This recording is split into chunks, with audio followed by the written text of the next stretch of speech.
Today, I will dictate to you the questions and answers from three questions.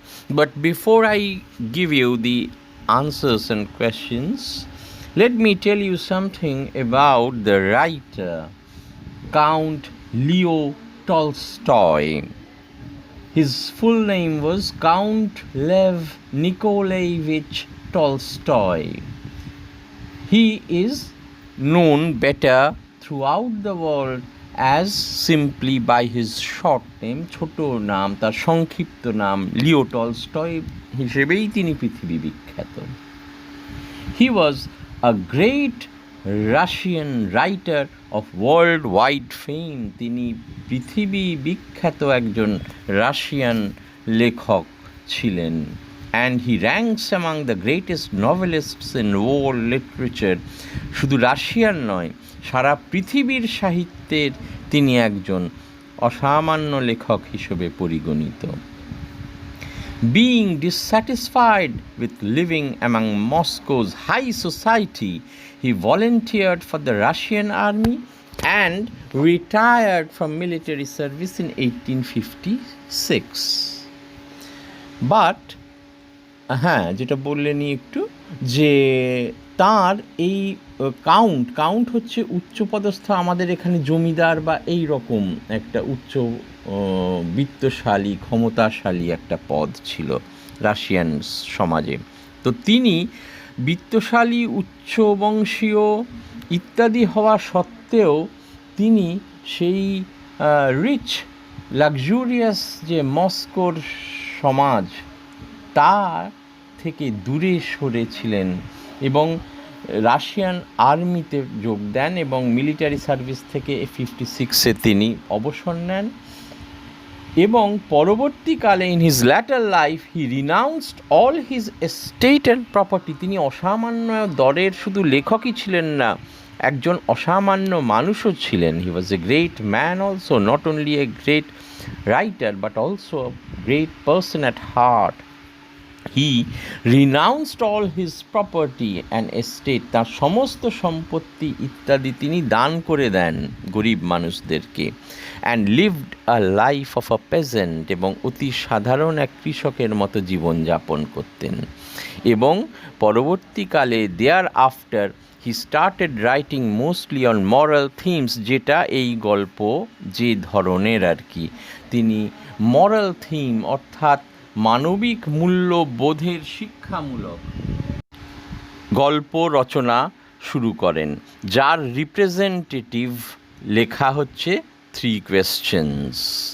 His happy married life became troubled in the latter years. তাঁর সুখের জীবন পরবর্তীকালে তিনি যখন সব কিছু ত্যাগ করে গরিব মানুষদের বিলিয়ে দেন, সেই সময় থেকে তার স্ত্রী পুত্র তার উপর বিরূপ হন এবং সেই সময়টার থেকে তার বাকি জীবনটুকু অত্যন্ত কষ্টে দুঃখে কাটে এবং হয়তো সেইখান থেকেই জীবনের মূল্যবোধমূলক শিক্ষা তিনি তার নিজের মধ্যেও it rose in his heart and that is what was expressed in his writings. এই সময়ের তার বিখ্যাত, পৃথিবী বিখ্যাত দুটো যে রচনা, কালজয়ী লেখা, এই সময়ই তিনি রচনা করেন তার পরবর্তী জীবনে। তার সেই বিখ্যাত রচনার প্রথমটা হচ্ছে ওয়ার অ্যান্ড পিস, 1869 এই রচনাটি লেখা।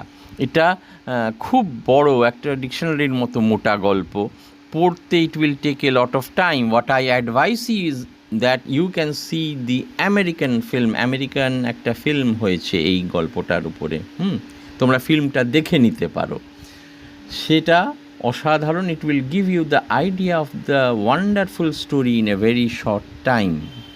আর অপর বিখ্যাত যে গ্রন্থটি সেটা হচ্ছে Anna Karenina.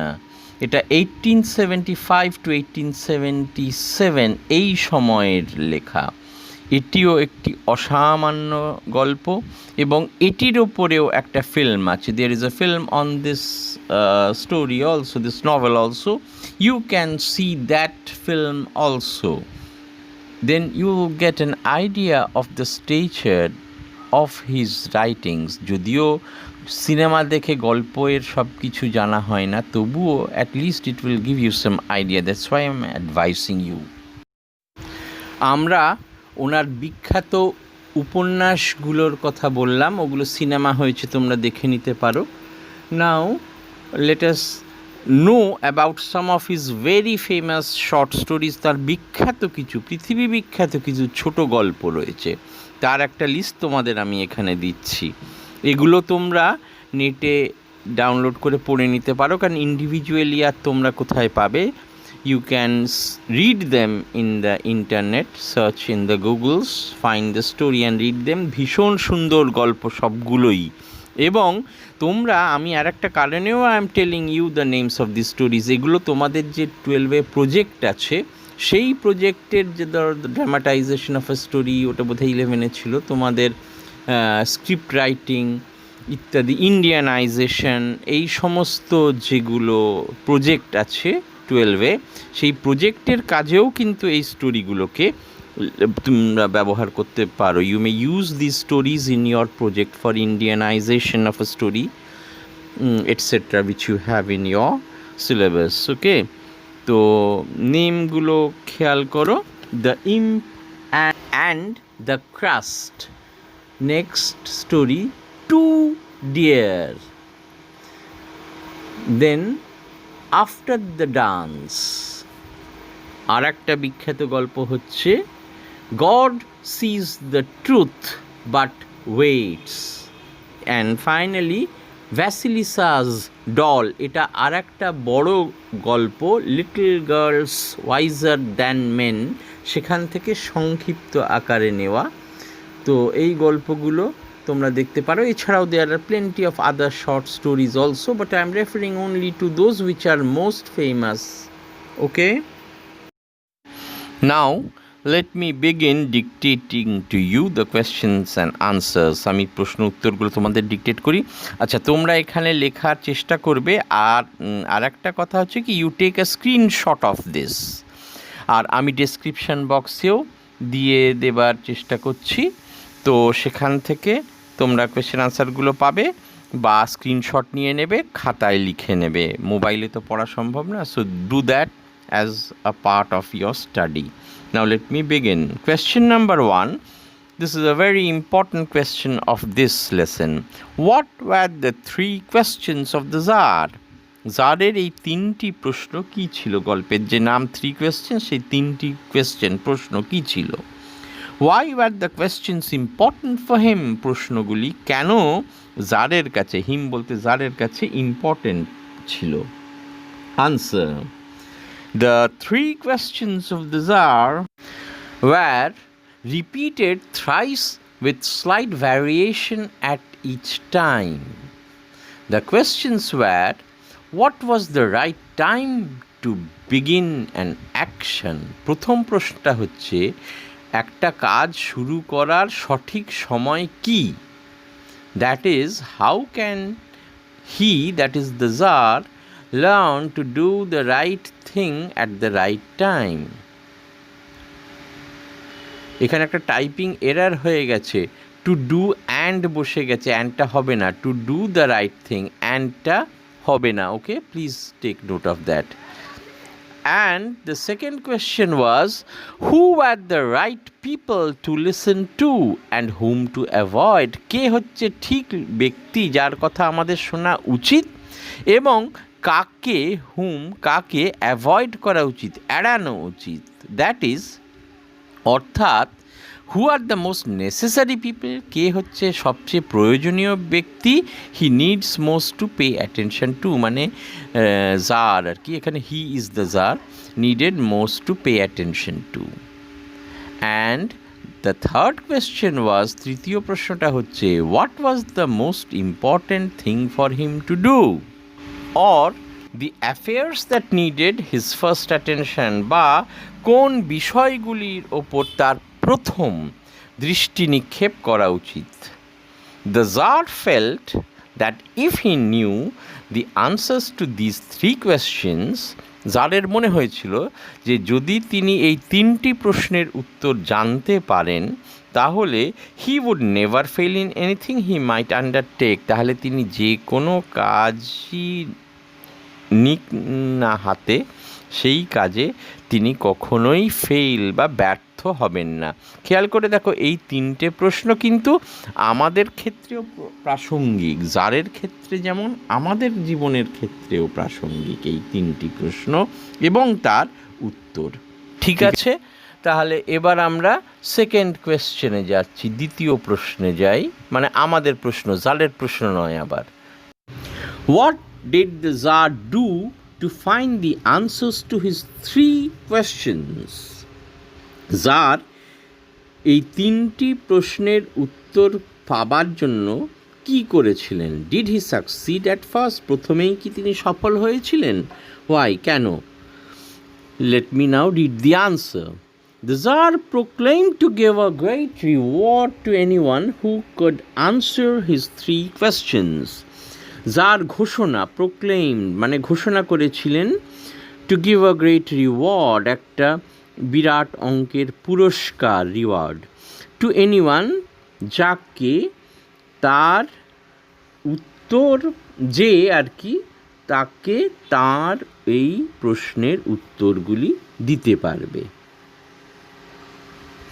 The tsar failed to find the right answer to any of his 3 questions, কিন্তু যার প্রথমেই এই তার প্রশ্ন 3টির সঠিক উত্তর পেতে ব্যর্থ হন, বিকজ, কারণ, each of the wise men of his kingdom answered the questions differently, কারণ তার রাজ্যের যে জ্ঞানী ব্যক্তিরা তারা প্রত্যেকেই ভিন্ন ভিন্ন উত্তর দিয়েছিল তার প্রশ্নের। And the tsar could agree with none of them, এবং জার তাদের কারু উত্তরেই সন্তুষ্ট হননি।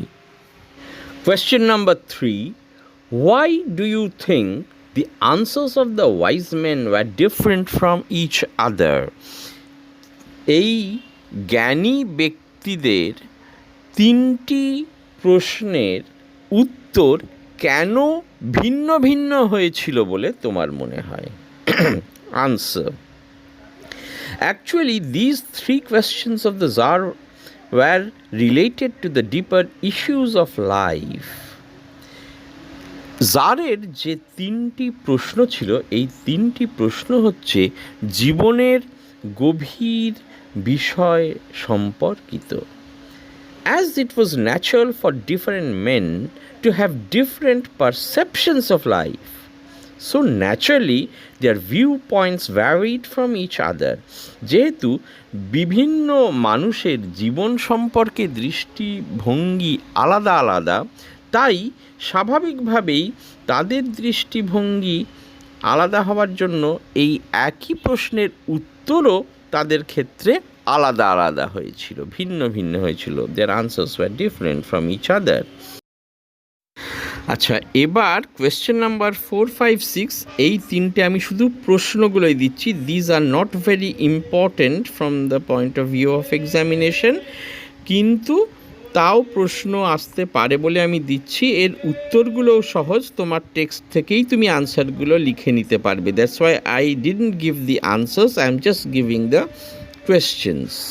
Okay, question number 4, 4 নম্বর প্রশ্ন, what were the different answers of the wise men to the Tsar's first question? জারের প্রথম প্রশ্নের যে উত্তরগুলি কি কি ছিল জ্ঞানী ব্যক্তিদের দেওয়া উত্তরগুলি? বই দেখে নিও, ইটস দেয়ার।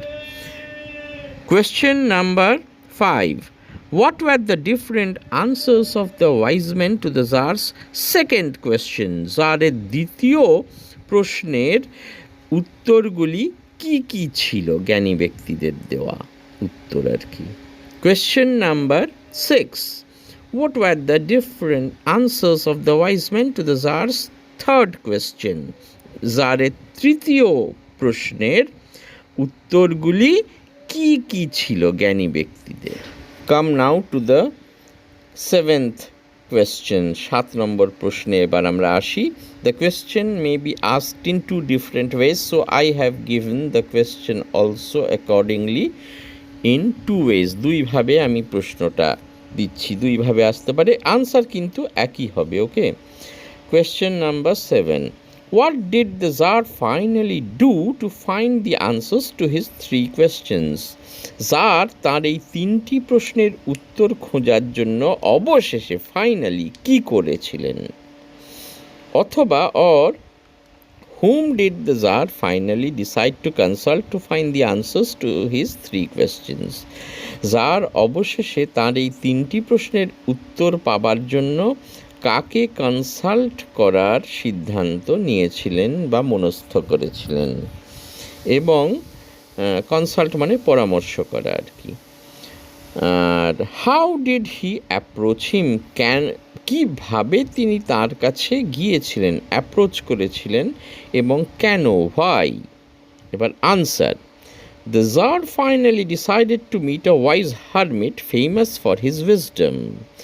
জার অবশেষে মনস্থ করলেন, ডিসাইড করলেন যে এক জ্ঞানী সাধু, ওয়াইজ হারমিটকে সাথে মিট করবেন, দেখা করবেন, যিনি who was famous for his wisdom, তার জ্ঞানের জন্য বিখ্যাত ছিলেন। The hermit lived in a wood or forest, এই সাধুটি একটি জঙ্গলে বাস করত বা বনে বাস করত। বন বা জঙ্গল যেমন, উড অর ফরেস্ট একই জিনিস। হ্যাঁ, টু ফাইন্ড হিজ আনসার্স, তার উত্তর পেতে the Tsar went to meet him alone and in disguise, putting on simple clothes. তার উত্তর পাবার জন্য জার সেই বনের সাধুটির সাথে সাক্ষাৎ করতে, মিট করতে গিয়েছিলেন একা, অ্যালোন, এবং ছদ্মবেশে, in disguise, putting on simple clothes, সাধারণ পোশাক আশাক পরে। কেন গিয়েছিলেন? Why? Because the hermit met none but the common folk only, কারণ এই সাধুটি অত্যন্ত সাধারণ মানুষ ছাড়া, কমন ফোক ছাড়া কারুর সাথে দেখা করতেন না। অর্থাৎ রাজা শুনে তিনি তার সাথে দেখা করবেন না, তিনি সাধারণ মানুষের সাথেই খালি দেখা করবেন। নাও let us come to question number 8. 8 নম্বর প্রশ্নে আসি। What is the significance of the wounded man in the story?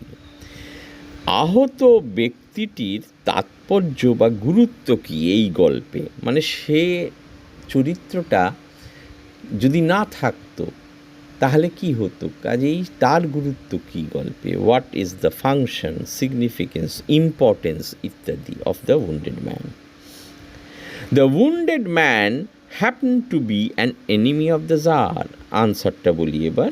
আহত, wounded মানে আহত লোকটি ছিল জারের এনিমি, শত্রু।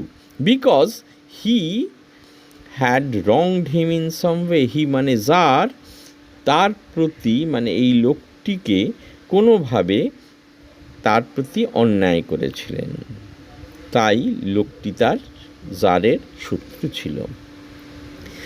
But now, by serving him in his distress, the man forgot all his hatred. কিন্তু এখন তার এই দুর্দশাময় অবস্থার মধ্যে জার লোকটিকে সেবা করার ফলে লোকটি forgot all his hatred, তার সব ঘৃণা ভুলে গেল জারের প্রতি, and became an ardent follower of his, এবং তার মানে জারের একান্ত ভক্ত হয়ে উঠল। আর্ডেন্ট, একান্ত, ফলোয়ার, ভক্ত।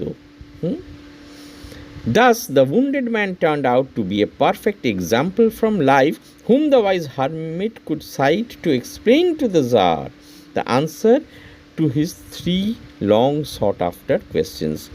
এইভাবে এই আহত লোকটি জীবনের একটি উদাহরণ হয়ে দাঁড়ালো, যাকে সামনে রেখে হারমিট, এই সাধুটি, জারকে ব্যাখ্যা করতে পারলেন, এক্সপ্লেন করতে পারলেন, যাকে দেখিয়ে যে তার জারের আর কি সেই 3টি দীর্ঘ দিন ধরে খুঁজে চলা প্রশ্নের উত্তর। Question number 9. How did the jar and the hermit attend the wounded man? Czar এবং সাধুটি কিভাবে সেই আহত লোকটির সেবা করেছিল? এটা আর আমি লিখে দিচ্ছি না, তুমি স্ট্রেট বই থেকেই আনসারটা নিজেরা প্রিপেয়ার করে নিতে পারবে। সি পেজ 56, পেজ 56টা দেখো, আমি বিগনিং আর এন্ডিংটা দিয়ে দিচ্ছি ওই বইয়ের ওই জায়গার এইখান থেকে এইখান অবধি লিখলেই you will have the answer. The jar and the hermit unfastened the man's clothing. Tsar এবং সাধুটি লোকটির ক্লোদিং পোশাক আলগা করে দিল, আনফাসেন্ড খুলে দিল, আলগা করে দিল থেকে শুরু করে and led him on the bed, এবং তাকে বিছানায় শুইয়ে দিল। এই অবধি লিখলেই the answer will be complete. Question number 10. আচ্ছা, এই কোয়েশ্চেনটা ছোট ছোট পার্টে অনেকগুলো হতে পারে পার্ট। আমি একসাথে সব কটা পার্টেরই আনসার দিচ্ছি। পরীক্ষায় হয়তো সবগুলো না এসে কিছুটা পার্ট আসতে পারে, কিছুটা বাদ যেতে পারে। যেরকম প্রশ্ন আসবে সেই অনুযায়ী তোমরা আনসার করবে। অকারণ যা চাওয়া হয়নি, ডোন্ট রাইট দ্যাট। জাস্ট এর থেকে বেছে বুঝে যেটুকু প্রশ্ন দরকার উত্তর দেওয়া সেটুকু তোমরা দিয়ে নিও। আনসারটা একটু ব্রড বা লং হয়ে গেছে, তো let me now read it. The Tsar was very glad to have made peace with his enemy so easily. এটা টেক্সটের লাইন, তাই ইনভার্টেড কমাসের মধ্যে আছে। জার খুব খুশি হলেন তার শত্রুর সাথে এত সহজেই ইজিলি মেড পিস শান্তি স্থাপিত করতে পেরেছেন বলে। Have made peace. Who was the enemy? শত্রুটিকে। Why was he enemy? কেন সে তার শত্রু ছিল? How did the tsar make peace with the enemy? শত্রুর সাথে জার কিভাবে শান্তি স্থাপন করলেন, সখ্যতা স্থাপন করলেন?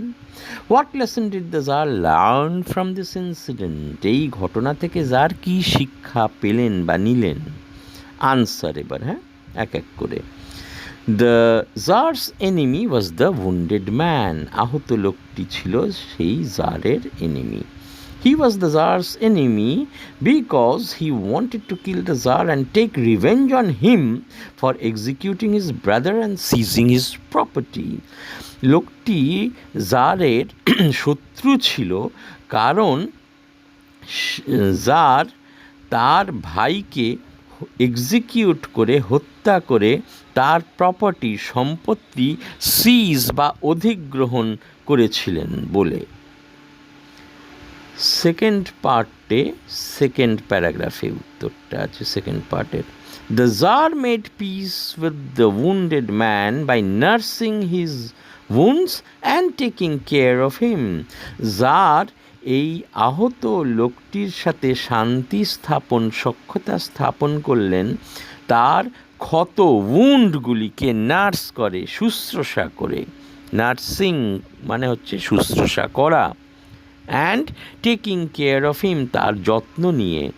when, যখন the man was wounded by his, মানে জারের আর কি, দ্য জার্স গার্ডস, যখন জারের গার্ডেরা, প্রহরীরা লোকটিকে আহত করেছিল, ক্ষত তৈরি করেছিল তার আহত করে, তখন সেই ক্ষত জারই সেবা শুশ্রূষা করে লোকটিকে সারিয়ে তুলেছিল, এবং তাই লোকটির সাথে জারের শত্রুতার বদলে সখ্যতা স্থাপিত হয়েছিল।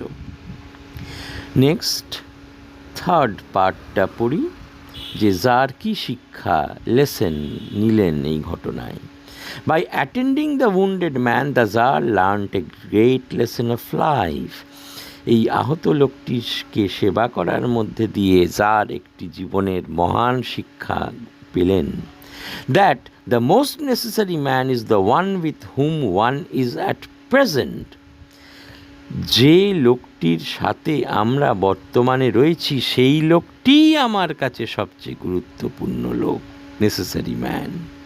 And that to do him good is the most important duty, এবং তার ভালো করা, মঙ্গল করাই হচ্ছে আমাদের সবচেয়ে বড় কাজ, ডিউটি, কর্তব্য। Because these were the ways by which he could turn an enemy into a faithful friend and ally, কারণ এই পথেই তিনি একজন শত্রুকে তার বন্ধু এবং সহচর রূপে পেতে পারেন। Question number 11. This is also one of the most important questions of this lesson. এই গল্পের অন্যতম একটা প্রধান উত্তর বা এই প্রশ্ন হচ্ছে এটা। Question number 11. What were the answers of the hermit to the Tsar's 3 questions? জারের 3টি প্রশ্নের কি উত্তর এবার হারমিট দিলেন? Answer. To the Tsar's first question as to what was the right time for any action, the hermit said that now, that is the present, is the most important time to do anything. জারের প্রথম প্রশ্ন যে কোনটা সঠিক সময় কোনো কিছু করার জন্য, এই প্রশ্নের উত্তরে হারমিট বললেন নাও, মানে বর্তমান, এখন, এটাই হচ্ছে সবচেয়ে গুরুত্বপূর্ণ ইম্পর্টেন্ট সময় কিছু করার জন্য। To his second question, তার দ্বিতীয় প্রশ্ন, regarding who is the most important person to attend two, কোন ব্যক্তিকে আমার সবচেয়ে বেশি নজর দেওয়া উচিত, এই প্রশ্নের উত্তরে the hermit said that the most important R necessary man is the one with hmm he is at that time. যার বললেন যে লোকটির সঙ্গে তুমি যখন আছো তখন সেই লোকটি তোমার কাছে সবচেয়ে গুরুত্বপূর্ণ, নেসেসারি ম্যান। আর তার তৃতীয়, third question, as to what is the most important thing to do, he said to him that it is to do him, that is the man who is present with him, good is the most important. তৃতীয় প্রশ্ন যে সবচেয়ে গুরুত্বপূর্ণ কাজ কি, এর উত্তরে জারকে hermit বললেন যে ব্যক্তি তার কাছে বর্তমানে প্রেজেন্ট, উপস্থিত আছে, তার মঙ্গল করা, ভালো করা, to do him good is most important, তার ভালো করাই সবচেয়ে কর্তব্য, মহান। এবং কারণ ইট ওয়াজ ফর দ্যাট পারপাস, কারণ এই কারণের জন্যই man was sent in to this life, মানুষ এই জীবন পেয়েছে, মানে মানুষ জীবন পেয়েছি, মানুষ বলতে আমরা সবাই জীবন পেয়েছি অন্য মানুষের উপকার করার জন্য। তাহলে প্রশ্ন শেষ হলো। নাও লেট মি টেল ইউ, উত্তরগুলো তোমরা যা বলেছি স্ক্রিনশট নিয়ে নিও বা ডেসক্রিপশন বক্সে দেখে নিও। আর টেক্সটার জন্য তোমরা মাই এলসা, মাই এলসা অ্যাপটা তোমাদের ফোনে ডাউনলোড করে নিয়ে সেখানে রেজিস্টার করে, অ্যাজ স্টুডেন্ট তোমরা রেজিস্টার করো, তাহলে ফ্রি সার্ভিস পাবে। তোমরা সেখান থেকে এই টেক্সটটা বলে না, তোমাদের এন্টায়ার ইংরেজির সবকটা যে গল্প, কবিতা, নাটক যাই বলো না কেন, সবগুলোরই টেক্সট তোমরা ওইখান থেকে পড়ে নিতে পারো। আমি সেই জন্যেই সেটা লেসেন না নিয়ে তোমাদেরকে কোয়েশ্চেন আনসারগুলো দিয়ে দিচ্ছি। So that will be enough, I suppose. Now let me end today's class. Thank you.